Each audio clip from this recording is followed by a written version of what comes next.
একটা রমজান আসলে আপনাদের সাবসিডির কারণে বহু মেয়ে আত্মহত্যা করে, বহু মেয়ে হাসি দেয়, শুধু একমাত্র আপনাদের অত্যাচারে। মেয়ে আপনি দেখতে হবে মেয়ের বাপেরা দিতে পারবে কিনা, তার জায়গা সম্ভব টাকা পয়সা আছে কিনা।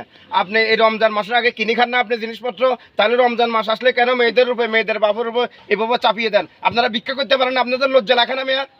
সি সি সি সি, আপনারা কি শুরু করছেন? সমাজটা বরবাদ করে দিয়েছেন। আপনার মতো কিছু ছেলের বাপ ধরি জুতা পিঠা করলে তাহলে আর কখনো কোনো রমজানের মধ্যে আপনারা চাবেন না। এগুলো ভিক্ষা, আপনার ভিক্ষা দরকার আমার কাছে নেন, 10-20 টাকা ধরেন।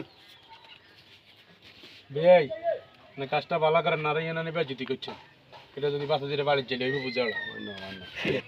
আচ্ছা ভাই যা হইছে আগে গেছে এগুলো বাদ আর মাফ করে দিই ভাই। আর ভুল হয়ে গেছে, জীবন আর এই কাম করতে না, দরকার খুঁজি খাইম, দিন মজুরি করে খাইম, তারপর আর এই কাজ করতে না। পরের ভাই তার আশা করতে না, পরের বাড়ি আশা। ধন্যবাদ ভাই, আপনি তাড়াতাড়ি বুঝে গেছেন। শোনো, উনি অত্যন্ত ভালো মানুষ, না বুঝে এগুলো করছে, ঠিক আছে নি?